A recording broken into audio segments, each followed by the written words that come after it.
Hello, welcome to the Land Down Under Hangout, where we review books, movies, graphic novels, and just generally everything else in between. Tonight we are chatting about how to live safely in a science fictional universe by Charles Yu, which was my pick. I have Mel holding up the cover. Let's throw to her now. She's going to say some words. Very hard to find a copy in Australia, I think, but I managed to get one. Thank you, Melbourne Library. Excellent. I had mine on reserve and couldn't get it in time, so ended up doing Kindle version. So yeah, it's not a long read. I'm going to ask my compatriot Elizabeth, is this a novella or a novelette? What would we call this length? Let me just check my numbers. Have you got a page count on it? Hang on, actually, I'll take my copy.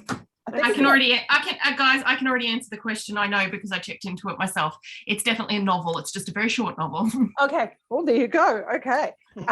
So there you go. It's a novel. I think it's just hanging on by maybe 50 pages or something. I think the threshold for novel is quite low. I think it's only like 160 pages. Right.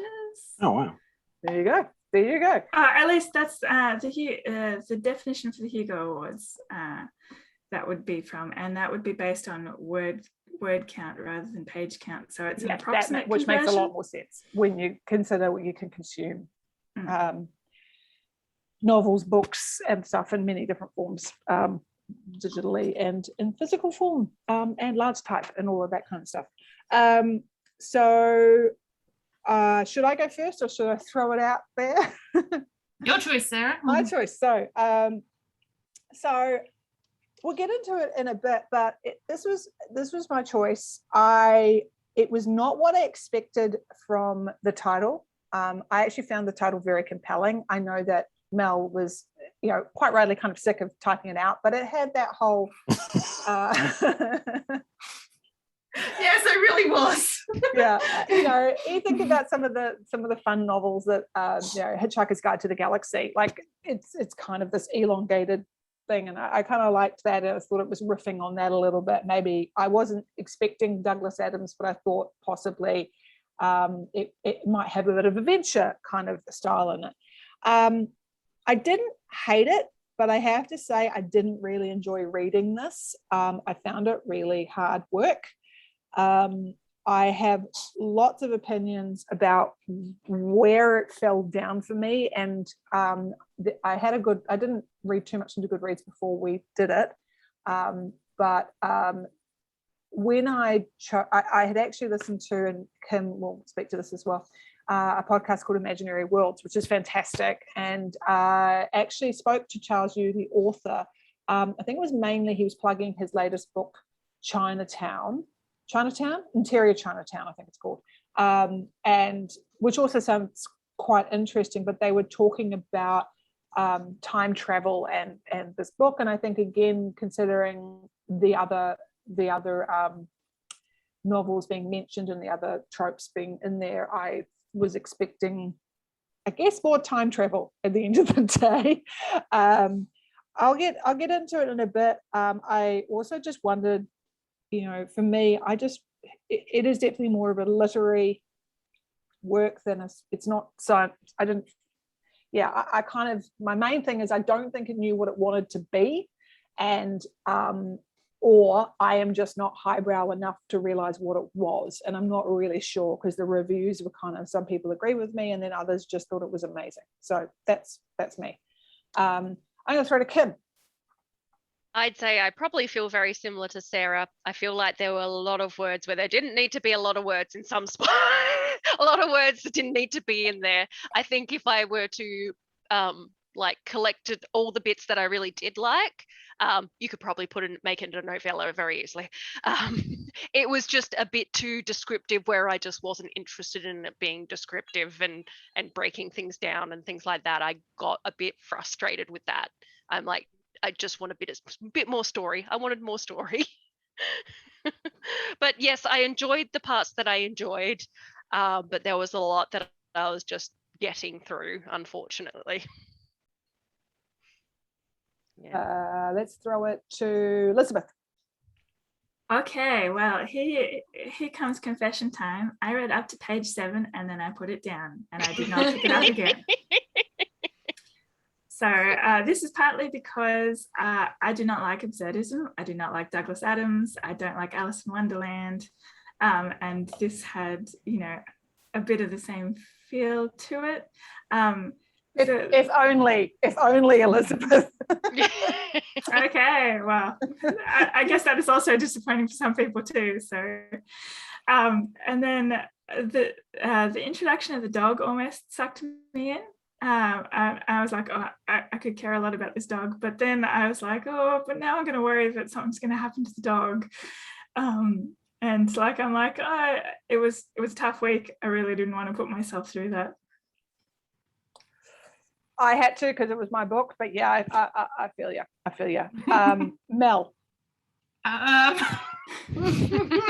What page did you get up to, Mel? Yeah, where did you get to before you threw it against the wall? Literally threw it against the end of the couch and I got to page 9. I can picture you doing that too, Mel. I literally did. And in fact, prior to that, as you guys know, Nye tends to get really cranky at me when I keep pushing on books that I'm not enjoying. Yep. And he was like, you keep making the noises. Stop reading the book. You're making those noises. Stop reading the book. You're like, I'm only 3 pages in. Yeah, I've got to get to at least 10 pages. And he's like, why? You're not enjoying it. I'm like, I just don't know, but 10 seems a number that I can give up at. I got to 9. Yeah, it was the Tammy bit that did it for me. The whole description and introduction of the female, I was just like, I don't want to be in this guy's head. I actually don't want to spend any more time in this guy's head. I realize that there's a good chance this story will redeem him in some way, but I don't think I care to give him the time to do so. I don't want to be here. Yep, co-signing this wholeheartedly. So yeah, sorry, Sarah. Don't apologize. I pushed on because it was my pick, but I wouldn't have in another case. So yeah, Matt. Sorry, I had to go and deal with a crying child, so I didn't really hear anyone's comments. Well, then you'll just have to go in without knowing what you thought, without worrying what we said. Yeah, don't worry about us. What do you think? Yeah, I think I was expecting something different as well. I actually didn't mind the writing style, to be honest. I kind of enjoy big, long, flowing sentences that never end. I know that's not everyone's cup of tea, but I don't mind it because it's very, for me, it's very like stream of consciousness style, and I think a lot like that myself in my head. So it's kind of a thing that doesn't bother me too much. I don't know if I liked this book or not. I didn't give it a rating, which is usually I always go and give a book a star rating on Goodreads once I've finished it, but I don't actually know. I don't know if I liked this book or not. When did you finish, Matt? I finished it on the train home this afternoon. Right, so we're all pretty fresh. Those of us who did finish, yeah. Because it was a hard slog, maybe. Oh no, I actually read it really quickly. Okay. I only read like for about 40 minutes each day, but I started on Monday and finished it today. I didn't find it hard going at all, but I don't know if I necessarily enjoyed it. So it was a quick and easy read for me, but I don't know how much I actually liked it, which is weird. Normally, if you like it, it's a quick read, but I did find it fairly easy to get through. And yeah, I think I was expecting it to be more of a science fiction novel than it was. And I was very curious about how autobiographical it might have been, but reading the acknowledgements at the end, it doesn't seem like it was autobiographical at all. But it sort of, had some very specific bits and pieces that I'm wondering where they might have been inspired from or borrowed from. But I still don't know how I feel about it, to be honest. Kirsten. I quite liked the premise. I thought it was an interesting idea. Like at the beginning, I was like, oh, it's going to be like a Thursday Next kind of thing because it's like, it's not really time travel. It was, what was the chrono diet? What was the word he kept using? But it basically meaning within the story time travel, and I liked that idea. Yeah. But I just like you guys have said, I found it a real chore to read, and I wasn't like enjoying reading it. And there were a few little bits that I was like, I really like this idea. It was a bit too confusing and a bit too I don't know how to explain it. I just found it was really hard work to read, and wasn't really what I was expecting. It was definitely more of an exploration of the father-son relationship than it was anything to do with science fiction, despite the title. So maybe the title threw us off a little bit and made us expect it to be a different kind of book than it was going to be. But yeah, I was a bit disappointed because I thought it was an interesting premise and an interesting idea, but I just found it really hard work to read. Cool. Yeah. I wrote some notes so I wrote here, it's trying to be two things, an exploration of a concept and an exploration of a parent-child relationship. And while there's this theme of memory and nostalgia, it feels like the two should have worked together, but the way it was written, just, I feel like he needed to pick one and build on it. And there was just these, you Elizabeth and Mel, you missed out on the sweeping pages of scientific diatribe is the only way I can kind of describe it, which didn't do any world building. I was very frustrated with it because it didn't add anything. Was he kind of like Kim Stanley Robinson, how he just sort of dumps all of this science at the beginning of a chapter?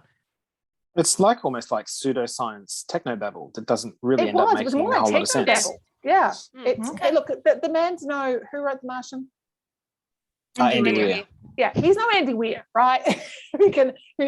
And that's the thing. Like, you can make science and narrative and explore, like, work. And again, I think I was expecting an adventure, and that was definitely set up from the premise that I'd heard. It was like a son going looking for his father, but that's actually not what this book was about. It wasn't about him looking for his father. It was about it was an existential crisis through memory, is the best way I can describe it. Where he's not been living, he's having a crisis, and he's being awful to to his AI. He's being he's pretty okay with his dog, who's also kind of accuses him quite rightly of being a shithead.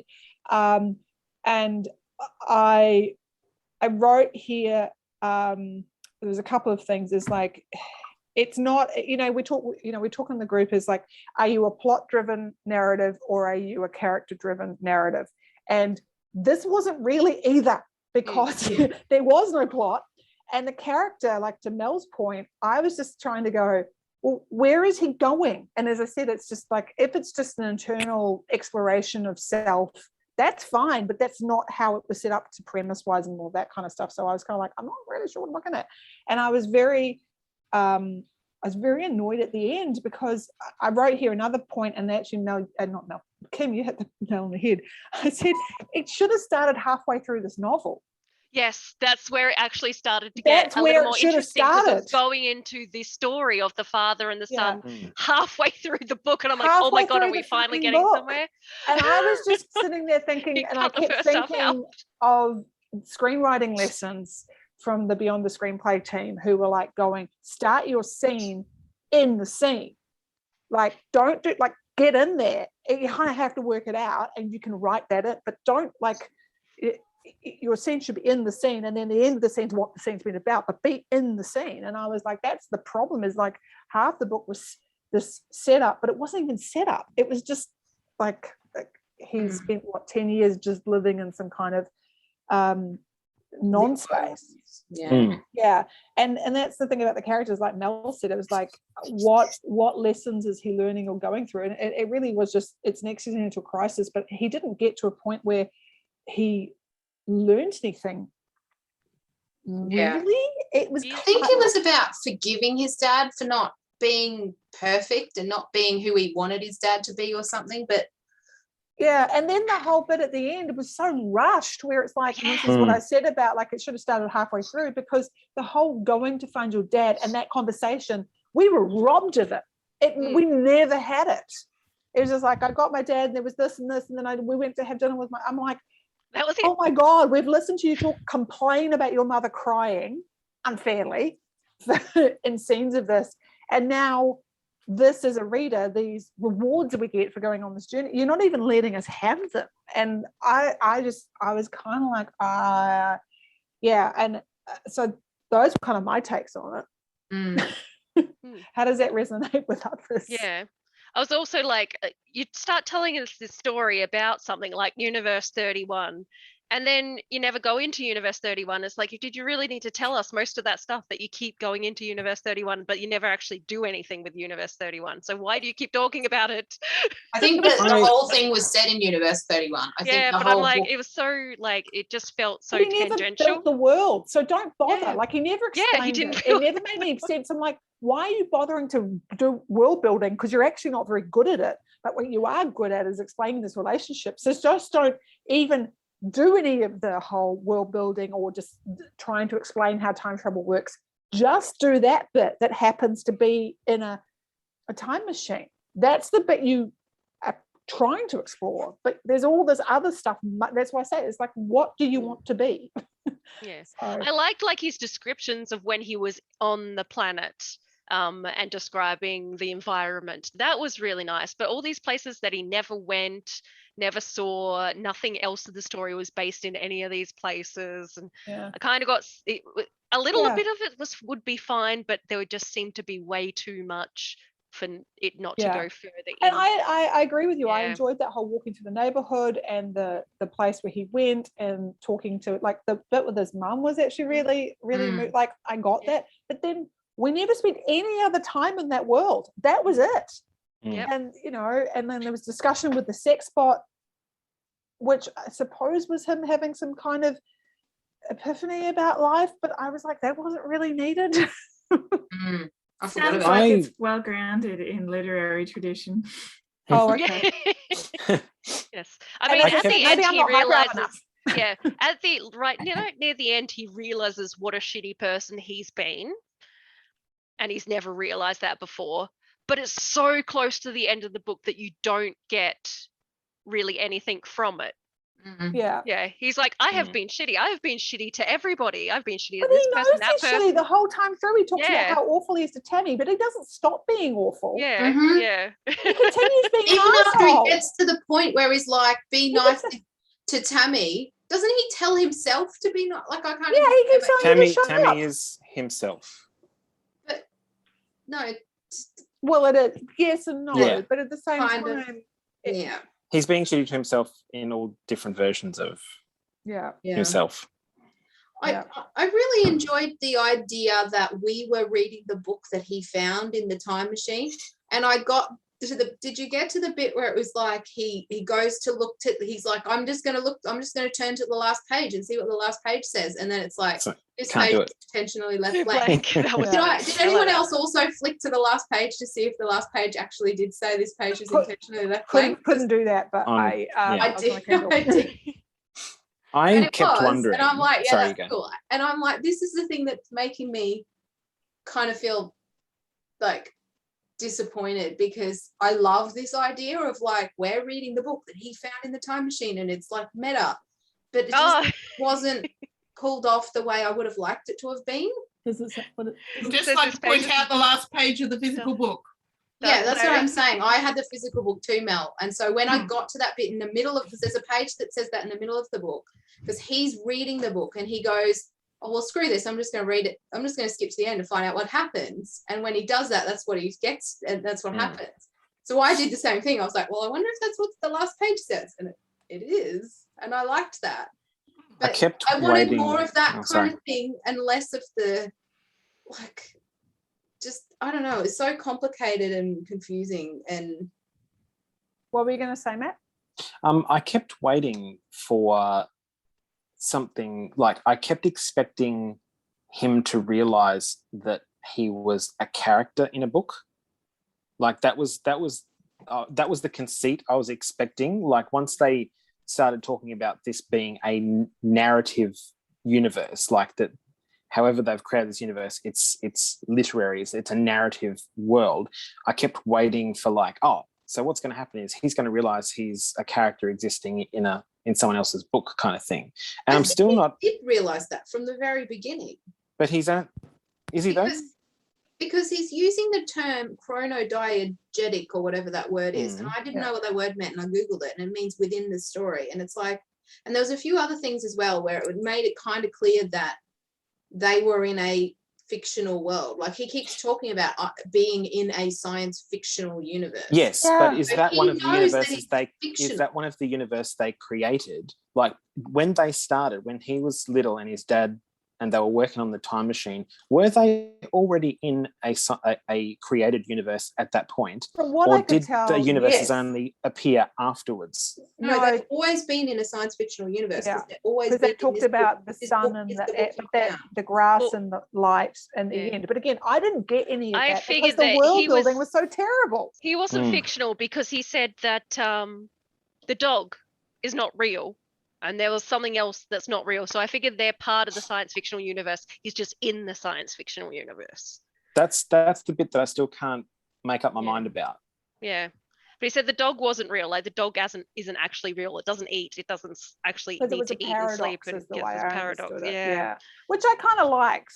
I think the thing is, maybe, Kirsten, this is what, when you were just describing this, where I'm bumping against this, is when you've read something like Tuesday Next, which does this so freaking well, this is just kind of so like it's fallen off the mark. It's, and I think that played a big part because I love those books so much. Because Jasper Ford world builds that so well, of going, this is a narrative, these are characters and they are in a narrative and the narrative carries on, but then when they're out of the narrative, you get it, right? And that the way that's built, you understand how this all interplays, and where I just got lost. I was just like, I don't know, like, and to the point where it's like, stop trying to build this and just focus on the interesting part of the story, which is the exploration of this father and son dynamic, or this parent-child dynamic, because it's also with his mother. That's actually the story that I'm actually enjoying, is to a certain extent, because that you're writing quite well, whereas the rest of it, it's, as I said, it was like two things that you're trying to meld together because they sound like they should work, but they're just not. That's kind of my take, and I I have a question. Yes. No, go ahead, Kirsten. I was just going to say, I think my expectations of what I thought the book was going to be did play into it a bit. Like, it wasn't what I expected, and that maybe if I'd known what I was getting into, it would have been different. But sorry, what were you going to say? Oh, I was just going to ask if there's anyone here that was along for our reading of This Is How You Lose the Time War. Yes. And I was wondering, like, if there are any resonances between these books, because like they're both kind of a bit about time travel, and they've both got like some real literary sort of. I can say categorically, This Is How You Lose the Time War, which is also an excellent title, I might add, is much better because it doesn't make itself about how you it doesn't busy itself with this is how it works. It busies itself with the relationship that those two protagonists have with each other, and the worlds that they're interacting with. The language is very floral, which is, some people like it. It's, sometimes it got a bit much for me, but I thought it knew what it wanted to be, and I didn't have an issue. I don't know what others think about that, but I kept thinking about the parallels, like in terms of the writing style, and the fact that it was like there was elements of time travel, although it's still debating whether or not this was actually time travel at all, but anyway. But yeah, I found like Time War took me a much longer. I had to read it in fits and starts. I couldn't read it in one go. It took me literal months to read, but at the end I felt satisfied. Yeah. Like I had a story, and I went on it, and I see where everything was going, and it was good. I felt satisfied at the end. The protagonist had an epiphany. The protagonists went through an evolution. They discovered things about themselves. Yeah. And like you said, it didn't concern itself with the mechanics of what was going on. It's just like these two agents travel through time up and down, and sometimes shit changes, and they just keep doing it over and over again. Okay, here's their relationship. Cool. Thank you, guys. That was actually really interesting. Yeah. And I also kept thinking about Cersei as well, which is sort of, more sort of literary, and I really enjoyed Cersei. It was also, I listened to it. I've always been into Greek and Roman mythology anyway, so it's totally my up my alley. But again, like there was character development there. It didn't associate itself with why the world changed and why the gods changed. Like it just, so maybe I'm being a little harsh on myself and thinking it's me. I don't get like these kind of highbrow things, but I'm like, we've read some highbrow stuff. We're cool. We're hip. Yep. We can do it. Hey, we watched Primer, right? So. Oh man, and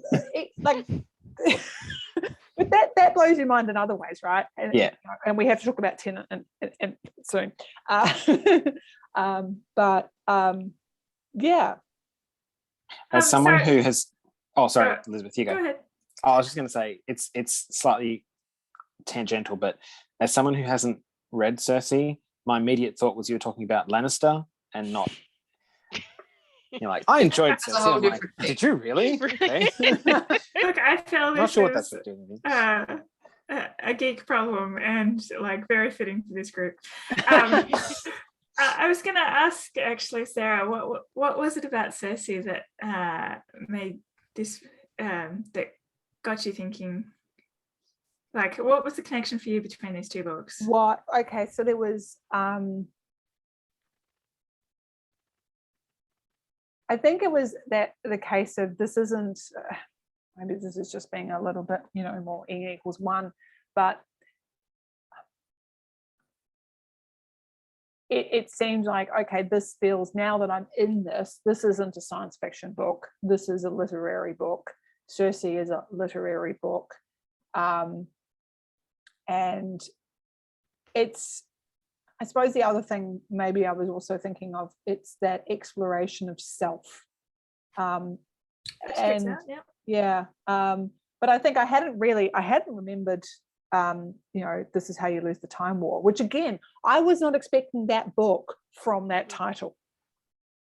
And I was quite surprised by that. And it was,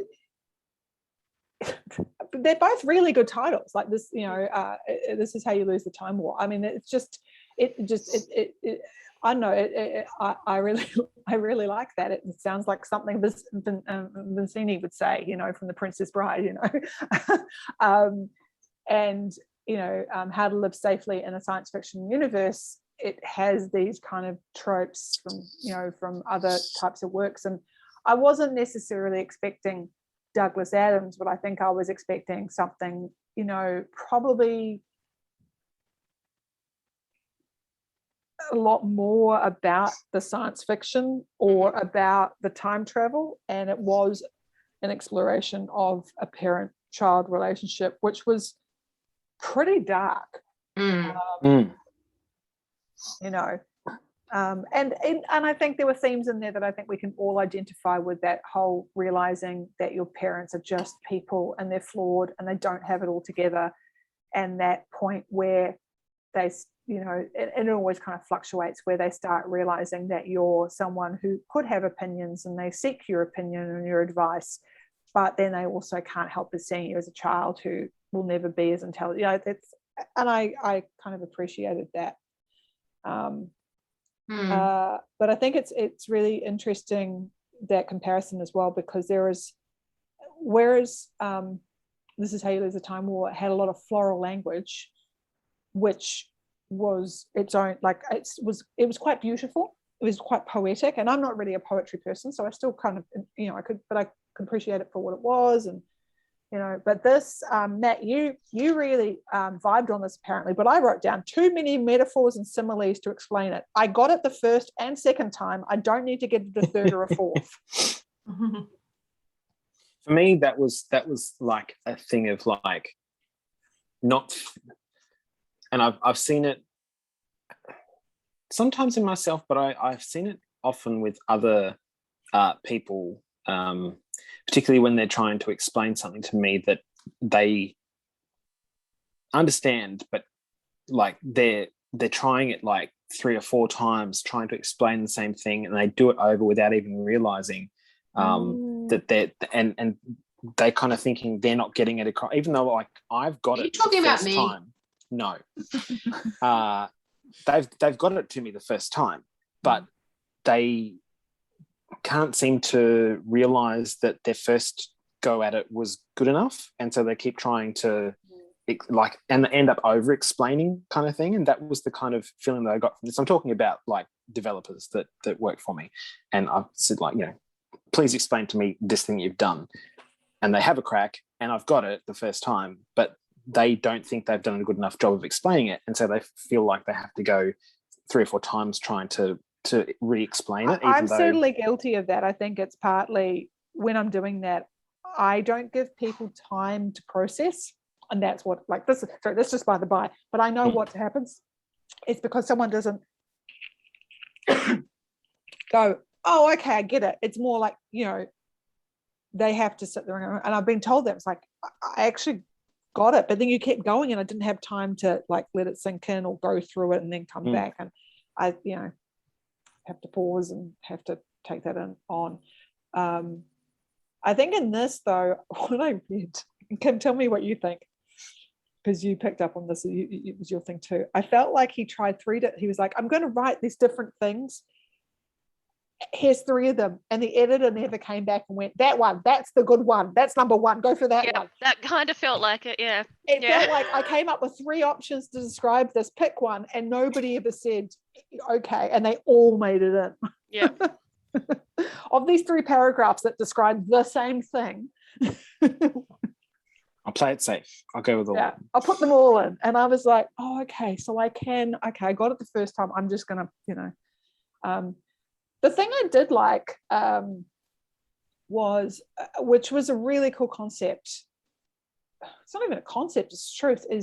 Was this realization that he has, or that he helped me enable. This is the author. Of that we are all time travelers. It's just that we're only moving in one direction. Yeah. You know, yet we have this ability for memory and nostalgia, and I thought that was very cool. And that's essentially really what the story is this, you know. Anyway, I like that. I don't know if that struck anybody else who managed to make it to the end. I have heard that concept before. Yeah. But I do like that. I like that reminder that we're all time traveling into the future at 1 second per second. Yeah. And we can time travel in a way to the past in our memory, and in the different ways we capture memories, you know. They're metaphysical or, you know, virtual. What we can't do is travel forward. And actually that was interesting. He never travels forward in this. There's no traveling into the future. It's all about going into the past, which is also in that key of memory. And he sort of tried to when he tried to read the last page of the book, and then it made everything break, and like, no, this doesn't work, you can't do this, and he sort of ended up in that weird, which that was the other part that was confusing, the weird Buddhist temple thing where his dad was, that didn't make any sense, and he met this other version of his mum. Yeah, we spent all that time there, and yet no time with him in the kitchen, with the dad in the kitchen at the end. Yeah. I really liked the part when he went back and he was observing himself from like in the past, and he's like, especially the bit when him and his dad went into the time machine thing, and then The mum turns up. Yeah. His mum's been living elsewhere, and she rocks up, and the whole garage is like got a bloody crater in the middle of it, and everything's on fire, and the husband and the son had disappeared, and he has this realization like, oh shit, no wonder my mum was crying, because she's like freaked out. But at the time he was like, oh, it's just mum crying again, what's her problem? It's like he's like observing this from a distance going, oh shit, yeah, I can kind of see that would have really worried my mother and really upset her, and he's finally seeing it from her. I feel like the mum was like the one that got the short end of the stick in everything in this story. Yeah. But I did enjoy that he was able to kind of look back on like, because as a kid, the way you view your parents is different to how they really are. You see them differently to how they really are. And I liked that whole concept. It just, yeah, I think you're right about like the book wasn't sure what it wanted to be, because but yeah, I enjoyed those scenes like towards the end when he was observing himself and going back on, you know, and the bit with the dad meeting the executive and the machine not working properly. I so thought that, I didn't know that's where it was going to go. I was actually quite glad that's where it went, because what I thought was going to happen was the exec was going to steal the idea. That's what I thought too. Yeah. I thought that's what actually happened. But what happened is just more mundane, and which someone was else came up with it. Yeah, at the same time, which happens so often. And actually he did refer to that about two scientists working on the same thing at the same time, and they named the concept after both of them.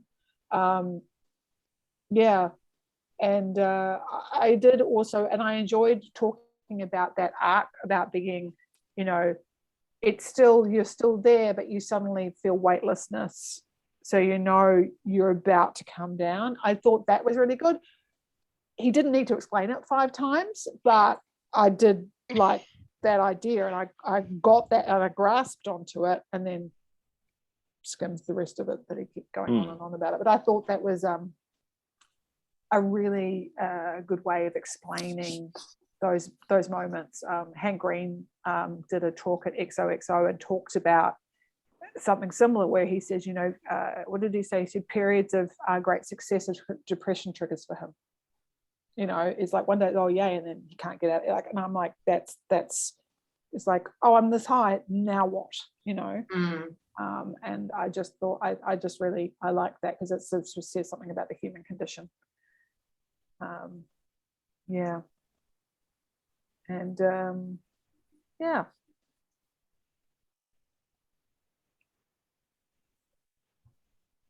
Sorry, there is a cat meowing constantly in my room and climbing all over my stuff. I can't hear her.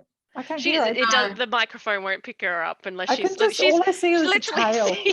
She can literally be this far away, but because she's so quiet, it won't pick up. Yeah, I'm like my guy. Distracting. Yeah, snoring right now. Thank God. I've been scrolling through the Goodreads reviews, and I just read the first sentence of one, and there went 237 pages of my life that I'll never get back. I saw that too. I saw a review that was very 5-star, and I was getting tired just reading the review because there were too many big words in the review. I like, that is a long review, and that's a lot of fancy words, and I'm like, yeah. How did it rate on Goodreads, just out of curiosity? About 3.92. Yeah, which is why I'm like, I mean, but it's very up and down. 3.47 on the one I looked. A lot of 4s and a lot of 1s. Yeah. I'd say I'm around a 3s. Like, it's weird. It's not a 3-star, but then I feel a little bit like it's not a 2-star. 2.5. 2.5. Yeah, but I probably bring in will those give half-star it 2 ratings, stars. please. I probably because there's some good things in there. It's just there's good things in there. I don't think it was even necessarily badly written. I just don't think that's it. No, I think he's got some great chops. It's just nobody edited him. He needed Elizabeth in his life to rip all the things out. Yep. And say, I just you know what, think it start wasn't- here. That first He time, even stuck it in the thanked his bin. editor or editors in the acknowledgements. And So I I know I read that. don't know And if I that's was a glowing review. these people did a terrible job. I just think this book was not meant to be for me. Like, I think No. I'm not the target. I thought this was meant to be, it's going to lean into the science fiction, and it's more leaned into this existential literary thing. And that's not generally my jam. So I think it's just, I'm not the target audience for this book. Yeah, look, it wasn't the week for literary existential crises. Mm-mm. No, that's a very good point too. You have to be in the right headspace for that kind of thing. Yeah. And I started this, I think, on Saturday or Sunday, and I was like going, oh my God, I'm just struggling. This is, so I had to be like, I actually had to be like Matt, go do half an hour every night to try and get through this thing. Because it was a slog. It's not something that I was really getting into. And even the bits with the parents, like it was with this shithead of a character who was beating himself up constantly, but then not doing anything about it. Yeah. And I felt the bit with his mother in the time loop was just sad. Oh, that was the other thing I was going to say, is it's kind of a depressing book, and I wasn't in the mood for a depressing book. So Yeah. Mm-hmm. Yeah. And look, I've read the most depressing novel I've probably ever read was The Time Traveler's Wife. Yeah, that was brutal. Geez, that's a tough thing. And spent was sick the week I was reading it at home, and I was just a mess the whole time. Like that's a but I could track that. That's a time travel, and again, it does not. I like time travel stuff. Matt and I share that in common, and it doesn't concern and that's an exploration of a relationship where time travel happens to be a thing, but it doesn't busy itself with the whole mechanics of time travel. Again, so it knew what it wanted to be, and it was just like, this is how I want to tell. What if it was this? This is the bit to focus on, and I think that's worth commending. It what's the theme? Again, like talking about what I've learned about screenplay writing is like get your themes right. What is your theme? And in this, I'm just like, the themes weren't quite interconnected from the two things that he had. So yeah. And it's a pity because Interior Chinatown sounds quite good, but I'm probably not going to touch it because I'm just worried it's going to be more. Yeah. Well, I was actually going to ask a question about that, because I just had a look at the blurb for that, and it doesn't sound like it's science fiction at all. No. Do we think this is a case of this is a writer who's not actually a science fiction reader and is trying to write science fiction? I don't even think he was necessarily trying to write science fiction with this, despite the title. It's not really science fiction. But that's the thing. He did do a lot of technobabble, and so having all of those elements. It wasn't really technobabble though. Like, it was made up shit that, like, that's what technobabble is. That's what technobabble is. But the science, it's normally sort of grounded in science, whereas this. Yeah. Because that's your world building. That's your world building. You're going to go, well, this is the base. Here's the things that are going to be slightly magic, but I'm going to give it some kind of base. Like, this is how it all will work. You set your internally consistent rules for your world. Yes. And that's the thing. Talking about things that weren't consistent. So that whole period where he's on the bus and he's talking to himself, who's the driver, and then this is the consistency that I was just like, okay, I don't know if this was on purpose or not, because the driver's driving, but then the driver's standing there and slaps him, but then the driver turns. I'm like, where is the driver in this vehicle? The driver, it wasn't really an actual vehicle though. It was like in your brain I vehicle. still couldn't figure out where he, I don't think it was a physical space. I think it was. Yeah, that sounds like an intentional thing. Yeah, I still struggled though. I kind of just had to let it wash over me at that point. But yeah, that the whole shuttle bus thing and everything, that was all occurring outside of the linear time flow. Yeah. So there was no they move from here to there. They are just in one place or another instantaneously because time isn't really moving there. Mm-hmm. But it was different from anything else in the book. Yeah. As far as that and I didn't mind being in that space. It was just something else, if that makes sense. And again, if we started halfway through and gone into that space, that would have been kind of interesting. Oh, okay. It's adventure time. So yeah, and I think the biggest letdown for me was this time we spent with him remembering these moments with his father and then not having the resolution. Yeah. We were robbed of the resolution of having that conversation. He had it with his mother, which didn't really resolve anything, but you're like, well, that's given me a lot more insight into what you've described and then what we see to come. But we never got it with his father. And again, I was just like, So early on, before I knew what this book was trying to be or what it wasn't trying to be, I thought it might have been going into like her style story. Because I'm like, oh, is this going to be the guy that falls in love with his AI? Is that where this is going? And he didn't, and it wasn't like a huge plot point. But I thought, oh, is that what it's going to be? It wasn't. Mm-hmm. Yeah, and I think that's the thing. I wrote something else down about the characters. I needed to care more about them. Yeah, he would set them up, and I just, I didn't care enough. The only one I cared about. Sorry. I was going to say, is that something to do with the fact that he didn't seem to care about anybody? Yeah, but he introduced his boss, Phil, who was a software program, who didn't know he was a software program. And I'm not really sure to what end. And he brought up Maria, the woman that he didn't marry, a few times. And I'm like, that's it. Just brought her up. Yeah, like Ed was the one, he's the dog. He was the most and he was a constant, right? And Tammy. And Tammy, yeah, but even Tammy, I was like, it just felt like, and I suppose this is the thing at the end, and I don't mind if a book is teaching me how to suck eggs in its lessons at the end, because I feel like in some ways he just didn't even, he just assumed it. I got that it was him and that's what it was happening the whole way along, whereas he just didn't drop those breadcrumbs about that Tammy was really him and he had all this self-loathing. And really I just saw this as a relationship. He had a very damaged relationship with women is actually what I saw it as. Yep. I mean, that is absolutely the reason I put it down.